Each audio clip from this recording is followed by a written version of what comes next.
안녕하세요. 오늘은 예수님의 공생애 1년 반에 대한 나눔을 하려고 해요. 이제 보통 예수님의 공생의 기간이 얼마 기간이냐, 3년이냐, 3년 반이냐, 이런 얘기들을 많이 하는데요. 최종적으로 예수님의 공생의 기간은 총 3년 반이다. 그러니까 네 번의 유월절을 지내고, 네, 유월절 마지막 유월절, 네 번은 네, 유월절. 이 네 번의 유월절 앞에 보면 한 6개월 정도의 기간이 있거든요. 그래서 총 예수님의 그 공생의 기간은 3년 반이라고 생각하시면 돼요. 자, 이렇게 예수님의 사역이 시작이 되는데요. 1년 반에 사역이 시작이 됩니다. 1년 반에 사역이 시작이 되는데요. 마태복음 3장과 4장, 그리고 마가복음 1장, 그리고 누가복음 3, 4장, 요한복음 1, 2장에 해당하는 부분들이 이제 볼 수 있어요. 이 성경 말씀에 예수님의 이제 그 1년 반 사역이 지금 집중되어서 있다는 것을 볼 수 있고요. 그리고 세례 요한의 활동부터 예수님의 세례와 광야의 금식, 그리고 가나 혼인잔치가 한 6개월쯤 돼요. 이 6개월 기간을 먼저 살펴보도록 하겠습니다. 자, 요단강에서 세례를 받으시고요. 세례 받으신 때부터 시작해서 가나 혼인 잔치까지를 6개월의 기간으로 보고요. 제 마우스가 보이시나요? 6개월까지 기간으로 보고요. 그 다음에 첫 번째 6월절 있었던 일들을 보니까 예루살렘 성전에 가셔서 성전을 청결하는 사건, 그리고 거듭남에 대한 부분들을 말씀하시고요. 사마리아 우물가에서 여인을 만나는 장면까지 있습니다. 그리고 나사렛에서 배척이 있은 다음에 실질적으로 그러니까 이 11번, 12번이거든요. 갈릴리 바다 사역이에요. 갈릴리 바다에서 예수님이 사역하시는 그런 장면이 이제 우리가 볼 수 있고요. 그래서 이 첫 번째 6월절 기간은 어떻게 보면 요단강 주변에 있는 기록들과 그 다음에 예루살렘의 기간, 그리고 나아가서 갈릴리에 있었던 이야기들을 함께 모두 기록하고 있다는 것을 알 수가 있어요. 자, 이런 거를 제일 잘 보여주는 게 뭐냐면 바로 요한복음이에요. 요한복음. 요한복음은 이제 명절을 잘 체크했거든요. 그렇기 때문에 요한복음을 먼저 보고 그 다음에 누가, 마가, 마태 순으로 가는 게 연대기적으로 정리하는 게 참 굉장히 좋다. 이런 것들을 우리가 참고해 주셨으면 좋겠어요. 우리가 어쨌든 간에 이 연대에 굉장히 익숙하기 때문에 첫 번째, 두 번째, 세 번째, 네 번째, 6월절까지 예수님께서 하신 것들을 우리는 모두 이제 공생이라고 부르잖아요. 그 중에 첫 번째 6월절 그러니까 한 6개월 전 정도의 요단강에서 이제 세례를 받게 되는 장면부터 보도록 할게요. 그래서 공생의 1년 차는 요단강에서 시작해서 가버나움 사역까지 이루어진다 하는 것들을 기억해 주시면 되고요. 그리고 이어서 예수님이 이제 광야의 시험까지 이루어질 때는 어떤 일이 있었냐면요. 예수님이 태어나기 전에 마리아가 방문하는 사건, 그리고 예수님께서 태어난 장면에 요셉과 마리아가 호적하러 베들레헴으로 갔다가 여기서 이제 동방박사의 방문 받고 나서 천사의 지시를 따라서 이렇게 피신을 하잖아요. 그리고 이집트에 피신했다가 다시 돌아옵니다. 돌아올 때는 갈릴리 나사렛으로 가셔서 이제 목수 생활을 하시게 되죠. 목수 생활을 하시게 되고, 그 다음에 12살, 예수님이 이제 12살 때 처음으로 예루살렘으로 가서 이제 예루살렘 가시는 거. 그런 기록이 있어요. 그리고 지금부터죠. 여기가 어디예요? 바로 세례를 받는 장면 이제 등장을 하게 됩니다. 세례 받는 장면이 나오고, 그리고 여섯 번째 마태복음 4장 1절에 있는 것처럼 시험을 받는 일들. 그게 바로 이제 여리고가 있는 유다 강야에서 일어난 사건이라는 거예요.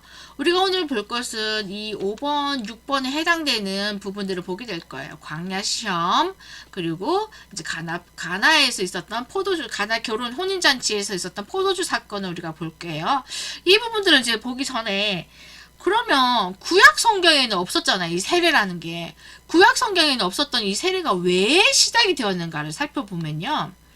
이제 우리가 이렇게 중간기 때, 구약과 신약 사이에 있는 그 중간기 때 정결하게 하는 예식이 있었어요. 정결하게 하는 예식.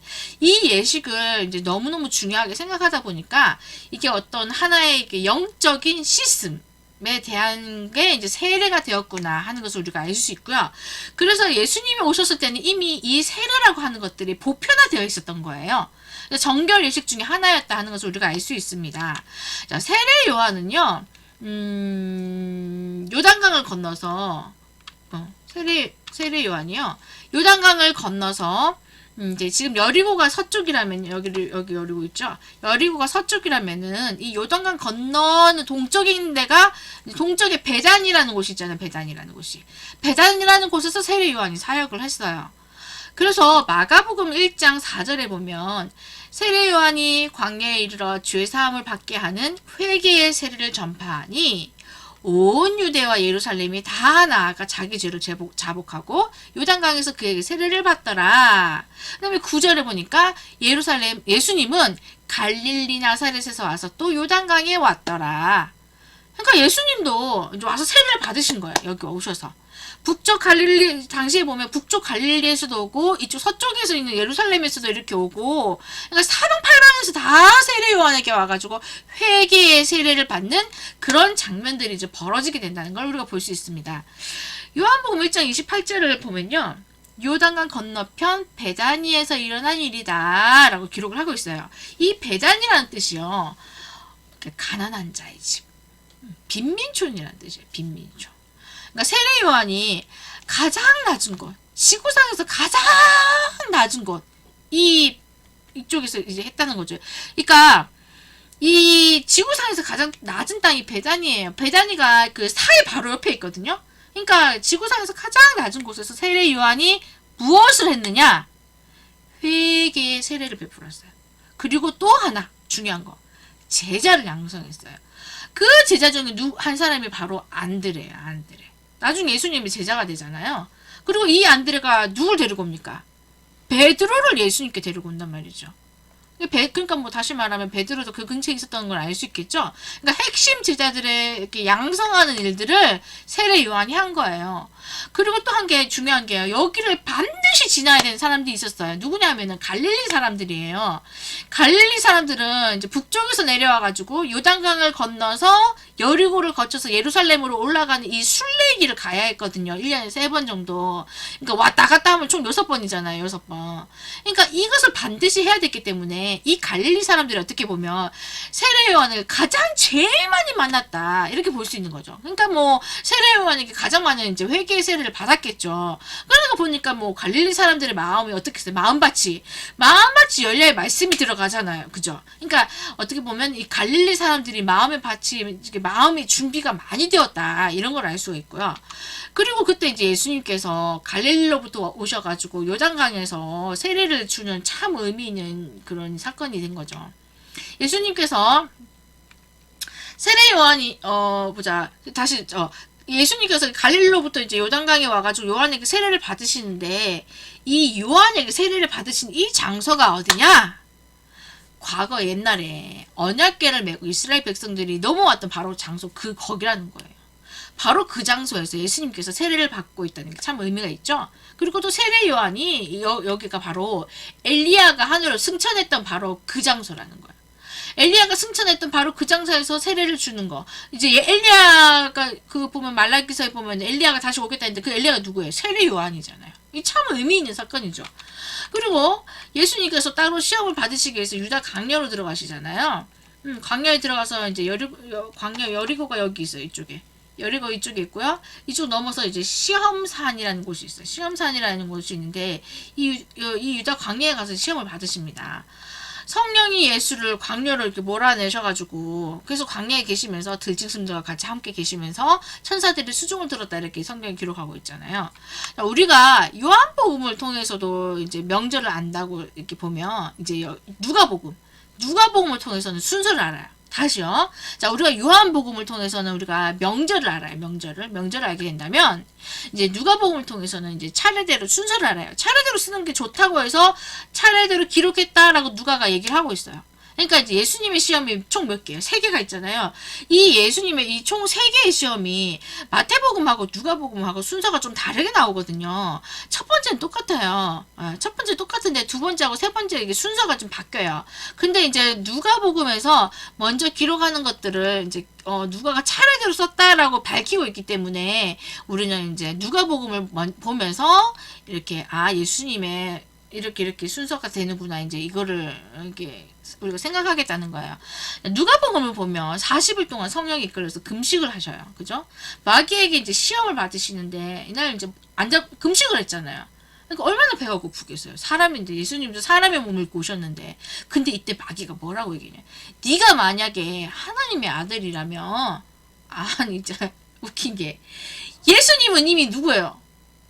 예수님은 이미 하나님의 아들이셔요. 근데 이 마귀가 뭐라고 합니까? 이 마귀가 네가 만약에 예수님의 아들이라면은 만일 if 만일 네가 예수 하나님의 아들이면 이 돌들한테 얘기해가지고 명령해서 떡이 되게 하라고 그렇게 얘기를 해요.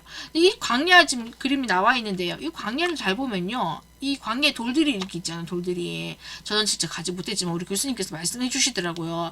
이 광야에 있는 이 돌들이 있잖아요. 잘 보면은 색깔이 노란색이에요. 노란색.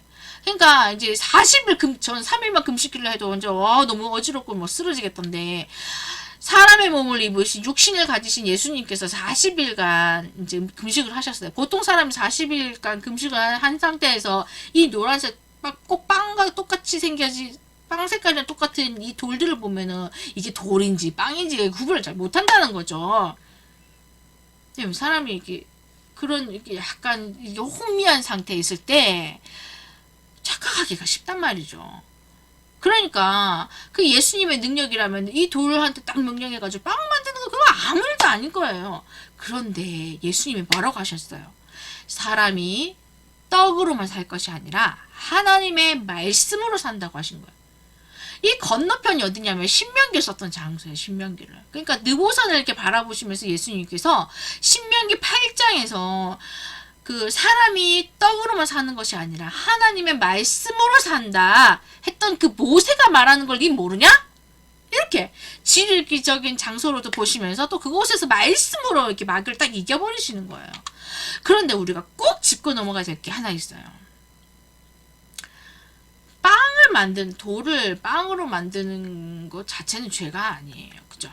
근데 하나님이 주신 은사를 이렇게 잘못 쓰게 오용하게 만드는 게 사탄의 하는 일이라는 거죠. 하나님이 주신 거는 왜 하나님이 주셨어요? 하나님의 영광을 위하여 사용하라고 이렇게 주신 거잖아요. 그죠? 근데 예수님한테 첫 번째로 그 사탄이 한 게 뭐야? 내 육신의 욕심을 채우는데 기적을 사용하라고 지금 사탄이 꼬시는 거예요. 유혹하는 거죠. 은사는 하나님의 영광을 위해서만 써야 되는 거야. 그죠? 근데 이거 잘못 사용해서 이기적으로 사용하면 은사가 다 소멸돼 버리는 것을 저는 많이 봤어요. 진짜 많이 봤어요. 예수님도 이것을 아셨기 때문에 자신의 기적을 우리가 예수님 생애를 이렇게 쭉 살펴보면 예수님은 자기 자신을 위해서 그 어떤 기적도 사용하시지 않으시잖아요. 행하지 않으시잖아요. 제자들의 믿음, 제자들의 믿음, 아니면 다른 여러 많은 불쌍히 여기시는 그 사람들을 불쌍히 여기시는 그걸로 인해서 기적을 행하시지만 예수님이 십자가 도상에서 돌아가신 그때도 사실 그 기적을 행하실 수 있었어요. 십자가를 지지 않으실 수 있었단 말이죠.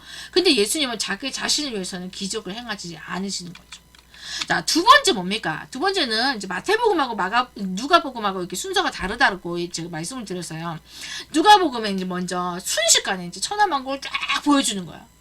그러면서 영광을 보여주는 거죠. 그러면서 이 모든 권위와 영광을 내가 니한테 예수 너한테 줄게. 사탄이 이제 이 영광과 권위를 지가 가졌다는 거예요.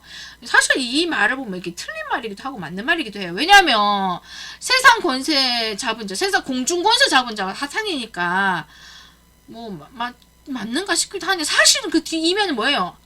하나님이 주인이시잖아요. 그죠? 근데 이거를 속여가면서 이 사단이 내가 니한테 이거 다 줄 테니까 절만 나한테 절을 해. 그랬더니 예수님이 또 뭘로 이기십니까? 기록된 바 주 너의 하나님께 경배하고 다만 그를 섬기라 하면서 이 안목의 정욕이라고 할 수 있는 이 정욕들을 이겨내면서 영광으로 이겨내시는 것을 보게 됩니다. 자, 히브리서 2장 18절에 보면요. 그가 시험을 받아 고난을 당하셨은즉 시험 받는 자들을 능히 도와주실 수 있느니라 이렇게 기록하고 있어요. 우리가 이제 앞에 있는 육신의 정욕, 안목의 정욕 이런 부분들을 사실은 이길 수가 없어요. 우리 연약하기 때문에. 그럴 때 우리 어떻게 이깁니까? 나스타는 예수의 이름으로 명하노니 이 모든 육신만 물러가라 이렇게 딱 우리는 예수의 이름으로 우리가 선포할 수 있는 거죠. 우리가 선포할 수 있는 이 이유가 뭐예요? 예수님이 이겼기 때문인 거죠. 예수님이 이겼기 때문에 우리도 이길 수 있다. 예수님이 시험을 이기셨으니 나도 시험을 이길 것이다. 어떻게? 예수의 이름으로. 나의 이름이 아니고 예수의 이름으로 우리가 이겨낼 수 있을 줄 믿습니다. 믿으십니까? 아멘. 네. 자, 그리고 이제 또 마지막으로 누가복음에서는 이 예수님을 성전 꼭대기로 데리고 올라가요. 이 성전 꼭대기가 이제 이생의 자랑. 네가 한번 여기서 뛰내려봐. 네가 만약에 하나님의 아들이면 뛰어내려봐봐. 그러면 네가 뛰어내리면 네 발이 상하지 않게 하려고 하나님께서 사자들 명해가지고 천사들을 불러가지고 네 발을 이렇게 돌에 부딪히지 않게 이렇게 받쳐줄 거야. 이게 왜 중요하냐면요. 사람들이 이제 그 많이 보면서 그 영광, 이게 하나님의 아들인 거 진짜, 오! 천사들이 나타나가지고 예수님 발을 이렇게 싸는 걸 보면은, 오! 진짜 하나님의 아들이었나봐. 이렇게 빨리 알 거 아니에요. 그러니까 뭐 어렵게 뭐 할 거 뭐 있냐. 그냥 빨리빨리 이렇게 가자 이러면서 이제 유혹을 하는 거죠. 마귀 사탄이. 근데 그때 예수님께서 어떻게 하십니까? 주 너의 하나님을 시험하지 말라. 이렇게 명하시죠. 우리가 잘 알아야 될 게 하나 있어요. 사단도요. 마귀도요. 성경을 이용해요. 성경. 그런데요.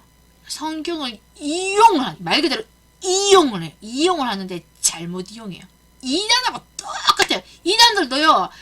저 여호와증인 얘들도 우리가 똑같은 성경 60조건 가지고 있더라고요. 이단들도요. 신천지도 우리가 똑같은 성경을 가지고 있어요.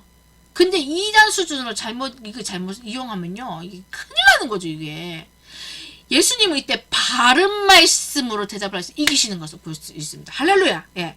우리가 그래서 하나님의 말씀이라고 봐야지. 이 말씀, 하나님의 말씀을, 살아있는 하나님의 말씀을 정확하게 진짜 1.1도 흐트러짐이 없고 무어한 이 하나님의 말씀 바르게 사용해야지.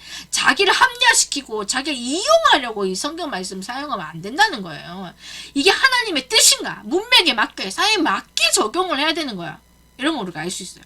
그러니까 결론적으로 이제 요한 1서 2장하고 창세기 3장을 이렇게 딱 이렇게 비교를 해서 보면요. 여기 위에 있죠. 이 비교해서 보면 이렇게 되어 있어요. 창세기 3장에 보면 이제 하와 얘기가 나와. 하와가 선악과를 딱 보니까 뭐라고요? 보암직도 하고 3장 6절이에요. 보암직도 하고 지혜롭게 할 만큼 탐스럽기도 한 나무라고 했어요. 하와가 보니까. 근데 이 부분은 요한 1서에서 어떻게 부르냐면요. 이제 먹음직은 육신의 정욕. 보암직은 안목의 정욕. 그리고 지혜롭게 할 만큼, 이거는 이제 이생의 자랑으로 묘사하는 거예요. 다시 말하면 예수님이 시험 당한 거 똑같죠. 먹고 나 떡덩이에 대해서 먹는 거 육신의 정욕이죠. 두 번째 영광을 보여주면서 안목의 정욕. 그리고 사람들한테 자랑거리가 되는 이생의 정욕. 이 부분들이 모두가 예수님의 시험과 세 가지가 딱 일치한다는 거죠. 그러면 이 세 가지 시험에서 이긴 인간이 이 세상에 한 명도 없습니다. 아무도 없어요. 아무도. 아브라함, 그 위대한 아브라함, 뭐 다윗, 성군 다윗 다 무너져 버렸어요. 그런데 유일하게 이기신 분 한 분이 딱 있습니다. 누굽니까? 예수님밖에 없죠. 그래서 우리가 예수의 이름이 아니면 이 욕심을, 이 정욕을 우리는 절대 이길 수가 없습니다. 그래서 지금도 우리가 예수의 이름으로, 예수 그리스도의 이름으로 이런 것들을 물리쳐야 한다. 이런 걸 지금 제가 이제 말하는 거예요. 말씀하고 있어요. 자, 이어서 예수님께서 어디로 가십니까? 예수님께서는 이제 첫 번째 이적을 행하시러 가나로 가셔요. 가나로. 이 나사렛이 있고요. 중간에 가데벨이 있어요. 가데벨이 있고요. 이제 가나가 여기랑 두 군데 이렇게 찍혀 있잖아요. 그죠? 가나가 두 군데가 있는데, 오른쪽 가나 여기는 주로 혼인잔치가 여기서 이루어졌대요. 그리고 왼쪽에 있는 이 가나는 주로 이제 여기가 가나라는 표지석이 발견이 됐대요. 어쨌든 간에 이 두 군데에 가나가 있다는 거를 우리가 이제 알고 있으면 되고요. 이제 여기 갈릴리 지역이 누구의 고향이냐면 나다나엘의 고향이에요. 요한복음 21장 2절에 보니까 갈릴리 사람 나다나엘이라고 적혀 있어요. 어쨌든 자, 이때 이제 혼례가 있었다고 하는데요. 보통 혼례가 이제 사흘째 되던 날이다 이제 이렇게 적혀 있는데요. 사흘째 된 날이 왜 중요하냐면요. 이스라엘 말로요. 3일째인데 우리나라는 일, 월, 화, 수, 목 이렇게 요일을 세잖아요. 근데 이제 이스라엘에서는 성경에서처럼 첫째 날, 둘째 날, 셋째 날, 넷째 날 이렇게 요일을 센대요. 그래가지고 그러니까 3일째 되던 날이 언제예요? 그러니까 3일째 되던 날, 첫째 날, 둘째 날, 셋째 날, 3일째 되는 날이 그러니까 일, 월, 화요일이라는 거예요. 화요일 3일째가 왜 중요하냐면요. 창세기에 보면 이 3일째 되는 날 뭘 만드셨냐면 하나님께서 물과 무틀, 그러니까 지금 땅과 바다를 구분하셨어요. 땅과 바다를 구분하시고 보시기에 좋았더라 말씀하셨고요. 또 식물과 채소를 만드시고 난 뒤에 보시기에 좋았더라 라고 말하고 있어요. 하나님이 천지를 창조하신 다음에 보시기에 좋았더라를 이제 2번이나 이렇게 말씀하신 적은 딱 셋째 날 이거 하루밖에 없었어요. 그래서 이 날이 더블 축복이라고, 그러니까 우리나라에서 왜 미신적으로 손 없는 날, 손 없는 날로 이렇게 이사를 많이 하고 막 그러잖아요. 그렇듯이 이 이스라엘에서도 더블 축복이 있는 이 셋째 날이 진짜 축복을 받는 날이다. 이렇게 하고 이스라엘에서는 보통 이 셋째 날 결혼식을 해야 축복을 많이 받는다고 이제 그렇게 한대요. 어쨌건 예수님이 또 여기서 이제 가나 혼인잔치에서 이제 첫 번째 이적으로 뭘 하십니까? 물이 변하여 포도주 됐네. 물이 변해서 포도주가 되게 하시는 일들이 있어요. 근데 이게 어떤 의미가 있냐면 이 물이요 반드시 이렇게 흐르는 샘에서 떠와야 되거든요. 그런데 이 샘이라는 게 있죠. 샘. 흘러내린 샘. 샘을 아인이라고 히브리어로 아인이라고 하거든요. 아인이라고 부르는데 이 아인이요 샘도 되지만 요 눈이죠. 눈. 아인이라는 게 샘도 되지만 눈이라고도 할 수 있어요. 그래서 샘물이 변하는 장면은요. 눈이 변하는 거랑 같다라고 볼 수 있는 거예요. 요한복음 2장 11절에 보니까 첫 표적을 갈릴리 가나에서 행하니 그의 영광을 나타내시며 제자들이 그를 믿으니라. 믿음의 눈으로 바뀐 거예요. 믿음의 눈으로. 그러니까 이 첫 표적의 강점이 뭐예요? 어떻게 보면은 물이 변화해 포도주가 되었다라는 것도 있지만 제자들이 이때부터 믿음의 눈으로 바뀌었다. 아인이 바뀐 거. 그래서 물도 아인, 샘물이 바뀐 거, 샘물이 바뀌었죠? 한편 제자들의 눈이 바뀌기도 한 장소예요. 그래서 참으로 복된 자리였고 이 첫 번째 이적이 포도주와 관계된 표적이었다면 자 우리 생각해 볼까요? 예수님 마지막 죽음이잖아요. 죽음을 앞두시고 예수님이 포도주를 주면서 내 피라고 말씀하신 보혈과 관계된 것과 또 일치하는 것을 우리가 이해할 수 있을 것 같아요. 그죠? 자, 예수님이 이제 갈릴리에 가셔서 이 첫 번째 하신 게 뭐라고요? 회개하라. 천국이 가까이 왔느냐. 이 말씀을 외치십니다. 그러면서 이제 활동했던 지역을 성경에서 아주 자세하게 얘기하고 있어요. 스불론과 납달리 지경이라고 얘기하는데요. 이 스불론 땅에 나사렛이라는 도시가 있어요. 그리고 납달리 지경에 가버나움이라고 하는 도시가 있어요. 그러니까 스불론 안에 나사렛, 납달리 안에 가버나움. 이제 이 우리가 신약을 읽다 보면은 이렇게 성경의 지역 이름인가 도시 이름이 막 섞여서 이렇게 나오는 경우가 진짜 많아요. 그리고 나중에 그 이제 바울의 선교 여행지를 이렇게 보면은 막 그 지역명이 나왔다가 큰 도시 이름 나왔다가 이게 막 이게 섞여서 있기 때문에 우리가 좀 이걸 경각심을 가지고 이렇게 봐야 돼요. 앞으로 성경을 볼 때. 다시요. 스불론 안에 나사렛이 있고요. 납달리 안에 가버나움이 있다. 이 이제 예수님이 살아계셨던 장소를 이제 갈릴리로 통틀어서 갈릴리라고 이제 지칭했다. 이런 거 우리가 알고 있어야 되고요. 이 주변이 워낙 이방인이 많아서 이방의 갈릴리라고도 하고 또 전쟁이 워낙 많았었기 때문에 흑암에 앉은 백성, 사망의 땅이라고도 하고요. 그늘에 앉은 자들이라는 표현을 또 썼다는 것을 알아두시면 좋겠어요. 그러니까 예수님이 이제 그 다음에는 이제 예수님께서 이제 예루살렘을 방문하시는 것들은 다음 시간에 공부하도록 하겠습니다. 감사합니다.